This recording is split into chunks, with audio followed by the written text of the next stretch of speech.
ശരിക്കും പറഞ്ഞാൽ ടി വിക്ക് ഒറ്റയ്ക്ക് നിന്ന് കേരളത്തിൽ ഭരണം പിടിക്കണമെന്നാണ് എൻ്റെ വ്യക്തിപരമായിട്ടുള്ള അഭിപ്രായം. സതീശൻ നമ്മുടെ മുഖ്യമന്ത്രിയുടെ സത്യപ്രതിജ്ഞ ചടങ്ങിൽ അതിൻ്റെ തലേ ദിവസം വിജയ് വരുന്നതനുസരിച്ച് ഒരു TVK പ്രവർത്തകനോ ഫാൻസോ അല്ല, എത്രയോ ജനങ്ങൾ അവിടെ വന്നടിഞ്ഞു. അപ്പോൾ അതുകൊണ്ടാണ് പുള്ളി വരവിനെ എനിക്ക് തോന്നുന്നത് ക്യാൻസൽ ആയത്. കാരണം ആ ഒരു പ്രഭ അങ്ങ് മാറും. NCP എന്ന പാർട്ടി രണ്ടായിട്ടുണ്ട്. അപ്പോൾ അവരെന്താണ് ചെയ്യുന്നത്? പുതിയ പുതിയ ആൾക്കാരെ അവർ കണ്ടെത്തിയാലേ പറ്റുള്ളൂ. പല ആൾക്കാർ ഇങ്ങോട്ട് പിടിക്കുമ്പോൾ അങ്ങോട്ട് ഓടുകയാണ് ചെയ്യുന്നത്. കാരണം ആർക്കും താല്പര്യമില്ല, ഒന്നത് ഭരണമില്ല, താല്പര്യമില്ല. TVKയുടെ നിലവിലെ സാഹചര്യത്തിൽ കോൺഗ്രസിനൊപ്പം ഐക്യജനാധിപത്യ മുന്നണിക്കൊപ്പം നിൽക്കാനാണല്ലോ സാധ്യത. ഇനി മറിച്ച് ഐക്യജനാധിപത്യ മുന്നണിക്കൊപ്പമല്ല, ഒറ്റയ്ക്ക് മത്സരിക്കാൻ. നമുക്കറിയാം തെരഞ്ഞെടുപ്പ് സമയത്ത് TVKക്ക് ഒരു പിന്തുണയും തമിഴ്നാട്ടിലെ ഒരു കക്ഷികളിൽ നിന്നും ലഭിച്ചില്ല. വിജയിച്ചതിന് ശേഷമാണ് കോൺഗ്രസ് ഉൾപ്പെടെയുള്ളവർ TVKക്കൊപ്പം പോകുന്നത്. അങ്ങനെ ഒരു സാഹചര്യം വരികയാണെങ്കിൽ കേരളത്തിൽ അത് അത്ര എളുപ്പമല്ല. കാര്യം നമുക്കൊരു അല്ലെങ്കിൽ കേരളത്തിന്റെ ഒരു രീതിയുണ്ട്, പരമ്പരാഗതമായിട്ടുള്ള പാർട്ടികൾക്ക് വോട്ട് ചെയ്യൂ എന്നൊരു നിലപാട്.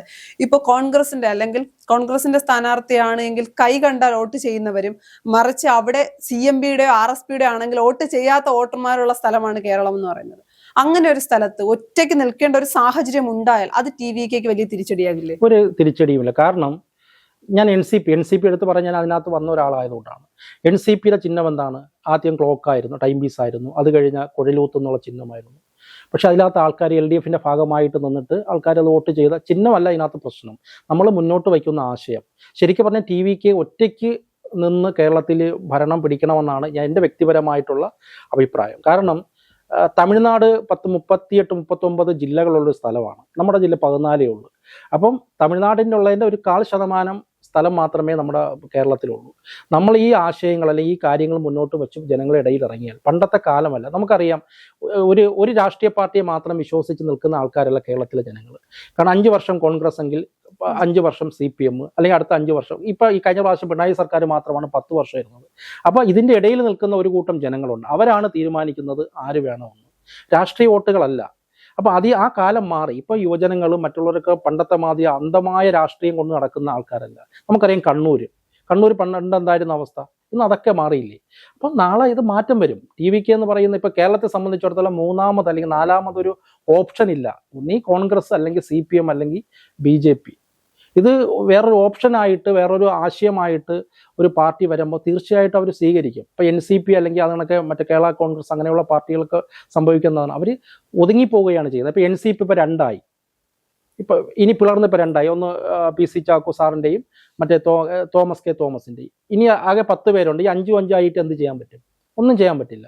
അപ്പം ഇങ്ങനെ വളരുംതോറും പിളരുംതോറും വളരുക എന്നുള്ള നിയമം കേരളത്തിൽ. അപ്പം അതിൽ നിന്നൊക്കെ വ്യത്യസ്തമായിട്ട് ഒരു രാഷ്ട്രീയ പാർട്ടിയെ ജനങ്ങൾ ആഗ്രഹിക്കുന്നുണ്ട്. എനിക്ക് നേരിട്ടറിയാം. കാരണം നമ്മൾ തിരുവനന്തപുരം ജില്ലയിൽ പോലും പല സ്ഥലങ്ങളിലും യുവാക്കൾ അല്ലെങ്കിൽ ഒരു രാഷ്ട്രീയമില്ലാത്ത ആൾക്കാർ, ഞാൻ ഉദാഹരണം, നമ്മൾ സതീശൻ നമ്മുടെ മുഖ്യമന്ത്രിയുടെ സത്യപ്രതിജ്ഞ ചടങ്ങിൽ അതിൻ്റെ തലേ ദിവസം വിജയ് വരുന്നതനുസരിച്ച് ഒരു TVK പ്രവർത്തകനോ ഫാൻസോ അല്ല, എത്രയോ ജനങ്ങൾ അവിടെ വന്നടിഞ്ഞു. അപ്പോൾ അതുകൊണ്ടാണ് പുള്ളി വരവിനെ എനിക്ക് തോന്നുന്നത് ക്യാൻസൽ ആയത്. കാരണം ആ ഒരു പ്രഭ അങ്ങ് മാറും. അതുകൊണ്ടാണ് പുള്ളി വരണ്ടെന്ന് വെച്ചത്. അപ്പോൾ അത്രയും ജനങ്ങൾ അദ്ദേഹത്തെ അംഗീകരിക്കുന്നുണ്ട്. അദ്ദേഹം മുന്നോട്ട് വെച്ച കാര്യങ്ങൾ അവർ അംഗീകരിക്കുന്നുണ്ട്. എന്തെല്ലാം കാര്യങ്ങൾ അദ്ദേഹം തമിഴ്നാട്ടിൽ ചെയ്തു. വന്ന ഉടൻ 400ഓളം മദ്യഷാപ്പുകൾ പൂട്ടി, കുട്ടികൾക്ക് സൗജന്യ ബസ് യാത്ര, ഒരുപാട് കാര്യങ്ങൾ. ഇപ്പം തന്നെ കഴിഞ്ഞ ദിവസം നമുക്കറിയാം, ഒരു ക്ഷേത്രത്തിലേക്ക് പോയി 4000 രൂപ കൈക്കൂലി ചോദിച്ചതിന് ഉടനെ സസ്പെൻഡ് ചെയ്തു. നമ്മൾ കേരളത്തിലാണെങ്കിൽ നടക്കും, കേരളത്തിൽ നടക്കില്ല. അപ്പോൾ അങ്ങനെയുള്ള ഒരുപാട് ഈ അഴിമതി വിരുദ്ധ ഭരണം അദ്ദേഹം അവിടെ കാഴ്ചവെച്ച് കഴിഞ്ഞാൽ അതിൻ്റെ ഒരു ഓളം കേരളത്തിലുണ്ടാവും. കാരണം NCP എന്ന രാഷ്ട്രീയ പാർട്ടി മഹാരാഷ്ട്രയിലുള്ള ഒരു പാർട്ടിയാണ്.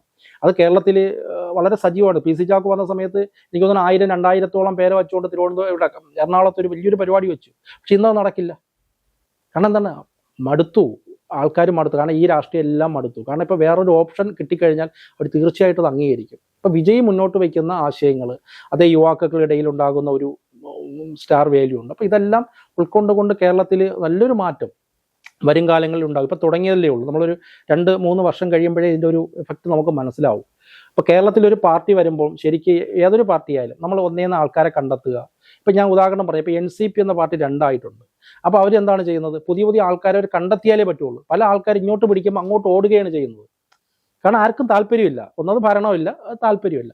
പക്ഷെ അതിൽ നിന്നൊക്കെ വ്യത്യസ്തമായിട്ട് ഇല്ലാത്ത, ഇതുവരെയ്ക്കും കേരളത്തിൽ തുടങ്ങാത്തൊരു പാർട്ടിക്ക്, ഇപ്പം നേരത്തെ എന്നോട് പറഞ്ഞു പലയിടത്തും തൃശ്ശൂർ അവിടെ ഇവിടെയൊക്കെ വിമതർ അങ്ങനെ ഉണ്ടാകുമെന്ന് പറഞ്ഞു. അത് ശരിക്കും പറയുന്നത് പോസിറ്റീവായിട്ടാണ് ഞാൻ എടുക്കുന്നത്. കാരണം കേരളത്തിൽ തുടങ്ങാത്തൊരു പാർട്ടിയിൽ ഞാൻ TVKയുടെ പ്രവർത്തകനാണ്, അല്ലെങ്കിൽ ഞാൻ വിജയിയുടെ പാർട്ടിയുടെ ആളാണെന്ന് പറയാൻ കേരളത്തിൽ ആളുണ്ടെങ്കിൽ അത് ഒരു പോസിറ്റീവായിട്ട് നമുക്ക് എടുത്തുകൂടെ?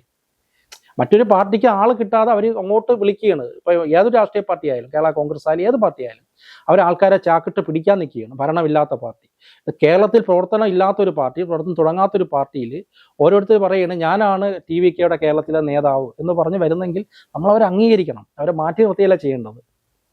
അത് തീർച്ചയായിട്ടും കേരളത്തിൽ ആ ഒരു തരംഗം നമുക്ക് പ്രതീക്ഷിക്കാം. തമിഴ്നാട് മുഖ്യമന്ത്രിയും TVKയുടെ നേതാവുമായിട്ടുള്ള വിജയ് നേരത്തെ സൂചിപ്പിച്ചതുപോലെ സത്യപ്രതിജ്ഞാ ചടങ്ങിൽ വരുമെന്നും പിന്നീട് വരികയുണ്ടായില്ല. അങ്ങനെയാണെങ്കിൽ TVKയുടെ ഒരു ചടങ്ങിൽ, അല്ലെങ്കിൽ ആദ്യം കേരളത്തിൽ നടക്കുന്ന TVKയുടെ ഒഫീഷ്യൽ ചടങ്ങിൽ വിജയ് എത്താനുള്ള സാധ്യതയുണ്ടോ? അദ്ദേഹം വരുന്നുണ്ട്. ജൂലൈ മാസത്തിൽ നമ്മളിതൊരു ക്രോഡീകരിച്ച് വരുന്നെങ്കിൽ ആദ്യത്തെ പ്രോഗ്രാം ഞാൻ നേരത്തെ പറഞ്ഞെങ്കിൽ തിരുവനന്തപുരത്തായിരിക്കും. ആ പരിപാടിയിൽ അദ്ദേഹം പങ്കെടുക്കും, അത് പറഞ്ഞിട്ടുണ്ട്. ഇനിയിപ്പോൾ ഐക്യ ജനാധിപത്യ മുന്നണിയുമായി ചർച്ചകൾ നടക്കുന്നു, കോൺഗ്രസും അല്ലെങ്കിൽ കോൺഗ്രസ് നേതൃത്വം നൽകുന്ന മുന്നണിയുമായി ചർച്ചകൾ നടക്കുന്നു. ആ ചർച്ചകൾ ഒരു തരത്തിൽ പരാജയപ്പെടുകയാണ് എങ്കിൽ BJPക്ക് കൈകൊടുക്കാൻ TVK തയ്യാറാകുമോ? അങ്ങനെ ഒരു സാഹചര്യം ഉണ്ടായാൽ ഒറ്റയ്ക്ക് നിൽക്കാമെന്ന നിലപാടെടുക്കും. ഏത് നിലപാടായിരിക്കും എടുക്കും? അല്ല, TVKക്ക് ഇപ്പോൾ കോൺഗ്രസിന്റെ സഹായം വേണ്ട. തമിഴ്നാട്ടിനെ സംബന്ധിച്ചിടത്തോളം 5 സീറ്റാണ് അവർക്കുള്ളത്. 2 മന്ത്രിസ്ഥാനം കൊടുത്തു. നമ്മൾ കഴിഞ്ഞ കാലങ്ങളിൽ എടുക്കുക, DMK സർക്കാർ എത്രയോ വർഷം കൊണ്ട് ഭരിച്ചുകൊണ്ടിരിക്കുന്ന സർക്കാരാണ്. അവിടെയും കോൺഗ്രസ് DMKക്ക് സപ്പോർട്ട് ചെയ്ത ഒരു പാർട്ടിയാണ്. പക്ഷെ ഒരു മന്ത്രിസ്ഥാനം പോലും അവർക്ക് കൊടുത്തിട്ടില്ല, മുന്നണി മര്യാദകൾ ഒന്നും ചെയ്തിട്ടില്ല. അവർ ആ ഏകാധിപത്യത്തോട്. പക്ഷേ വിജയ് വന്ന സമയത്ത് എന്താണ്, മുസ്ലിം ലീഗിനെ പോലും കൂടെ നിർത്തിയിട്ട് അവർക്കെല്ലാം ആവശ്യമുള്ള മന്ത്രിസ്ഥാനവും കാര്യങ്ങളൊക്കെ കൊടുത്ത് കൂടെ നിർത്തുന്നുണ്ട്. ഇപ്പൊ കോൺഗ്രസ് ഇല്ലെങ്കിൽ ഇപ്പോഴത്തെ സ്ഥിതിയിൽ TVKക്ക് മുന്നോട്ട് പോകാം. കാരണം കേരളത്തിൽ വരുമ്പോഴാണ്, അല്ല, ഞാൻ തന്നെ പറഞ്ഞു വരുന്നത്, TVKക്ക് മുന്നോട്ട് പോകാം. കാരണം ഇപ്പൊ ADMK പിളർന്ന് 37ഓളം ആൾക്കാർ നിൽക്കുകയാണ്. അടുത്ത ബൈ ഇലക്ഷൻ വരാൻ പോകുന്ന തമിഴ്നാട്ടിൽ അവിടെ 4-5ഓളം സ്ഥലത്ത് വീണ്ടും ബൈ ഇലക്ഷൻ ഉണ്ടാവും. അപ്പൊ അവരെല്ലാം TVKയിലേക്ക് വരാൻ നിൽക്കുകയാണ്. അപ്പൊ കേരളത്തെ സംബന്ധിച്ചിടത്തോളം ഇപ്പൊ കോൺഗ്രസിന്റെ ഒരു സപ്പോർട്ട് ഇല്ലെങ്കിലും TVK വളരെ, കാരണം ഇപ്പൊ ഞാൻ നേരത്തെ അതാണ് പറഞ്ഞത്, ഈ യുവാക്കളുടെ ഇടയിലൊക്കെ കോൺഗ്രസോ അല്ലെങ്കിൽ CPM അങ്ങനെ ഒരു ഇത് ചിന്തയില്ല.